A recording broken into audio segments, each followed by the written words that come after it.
Hello friends, welcome to Ankita after long time. तर आज मी निघाली आहे पुण्याला 2 ते 2.5 महिन्यानंतर माझ्या मम्मीकडे फायनली. सकाळी लवकर उठून मी घरातल्या गोष्टी आवरून फटाफट बॅग पॅक करायला बसली. 5 मिनिटात माझी बॅगही आवरून झाली. चेन लावली बॅगला फटाफट आणि मी निघाली पुण्याला. यावेळेस पुण्याला जाताना मी खूप जास्त खुश होती, कारण की माझ्या मावश्या येणार होत्या, भाच्या येणार होत्या आणि आजीही येणार होती. आमच्या सगळ्यांचं गेट टुगेदर होतं 2 वर्षानंतर. फायनली आम्ही सगळेजण भेटणार होतो. घरातून निघायला मला अतिशय उशीर झाला होता. आम्ही विचार केला होता की आम्ही सकाळी 9 वाजता निघूत, पण वाजले होते मला 12:30 घरातून निघायला आणि खूप जास्त ऊन होतं, खूप म्हणजे खूप जास्त. त्यानंतर आम्ही थांबलो प्रकाश बेकरी, जी की आहे सातपूर MIDCमध्ये.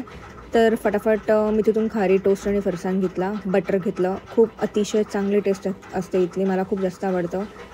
त्यानंतर विचार केला की आपण काहीतरी खाऊन घेऊयात. मला खूप जास्त भूक लागली होती आणि पुण्याला पोहोचायलाही उशीर झाला असता, म्हणून मग आम्ही विचार केला की अण्णा इडलीला डोसा इडली आणि अण्णा इडलीची फेमस कॉफी, फिल्टर कॉफी पिऊन घेऊयात. तर आम्ही फटाफट आत गेलो.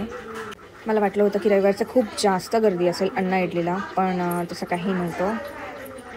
आमचा लगेच नंबर लागला होता अण्णा इडलीमध्ये. आम्ही फटाफट आत गेलो. आम्हाला सीटही भेटली. आम्ही फटाफट इडली ऑर्डर केली 2 प्लेट. 1 प्लेट घी डोसा ऑर्डर केला आणि फिल्टर कॉफीची ऑर्डर आम्ही देऊन टाकली आधीच. बसचे पुण्याचे रिझर्वेशन मी आधीच काढले नव्हते, त्यामुळे मला अतिशय टेन्शन आलं होतं की मला लवकर तिकीट भेटेल की नाही, लवकर बस भेटेल की नाही, म्हणून आम्ही फटाफट ऑर्डर केलं. मी फटाफट खाल्लं. डोसा खूप जास्त टेस्टी होता, खूप जास्त. माझा फेवरेट डोसा आहे घी डोसा. त्यानंतर इडली एकदम छान होती. नेहमीसारखी इडली नव्हती, पण छान होती. त्यानंतर पुण्याच्या बस जिथे लागतात आम्ही त्या बस स्टँडवरती आलो नाशिकच्या. फटाफट गाडीतनं उतरलो आम्ही. माझ्याकडे 2 मोठ्या बॅग होत्या आणि तुम्ही बघू शकतात की किती मोठी लाईन होती तिकीट काढायला पुण्याची, आणि मला असं वाटत होतं की माझा नंबर लागेल की नाही. आम्ही 1 तास लाईनमध्ये उभं होतो आणि मला फायनली एक खटारी शिवशाही बस भेटली होती आणि मी अजिबात खुश नव्हती त्या बसला घेऊन. आणि तिकीट होतं 281 रुपीज महिलांचे, फिमेल्सचे. आमची बस निघाली आणि त्यानंतर सिन्नरला आम्ही थांबलो डिझेल भरण्यासाठी बसमध्ये. त्यानंतर हा क्यूटी पाय मला एक भेटला, खूप जास्त क्यूट होता.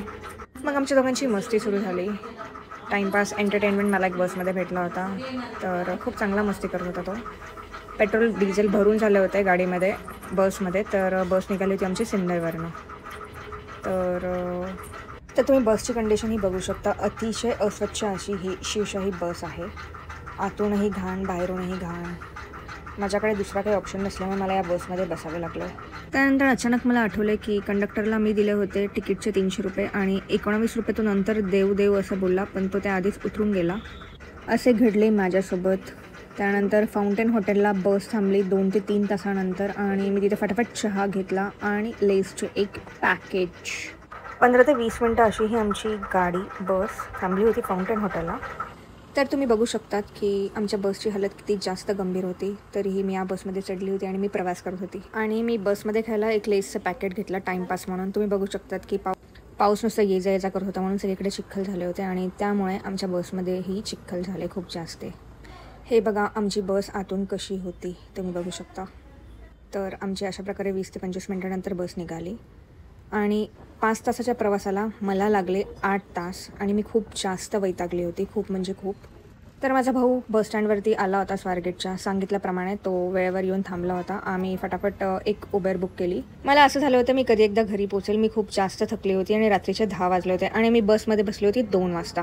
खूप जास्त जोराची हवा चालू होती आणि पाऊसही पडत होता, त्यामुळे माझे केस उडत होते इकडे तिकडे आणि मी त्यांना सावरत होती. आणि घराच्या इथे पोहोचल्यावरती मला गाईचे दर्शन झाले आणि मला खूप चांगलं वाटलं. See you next blog.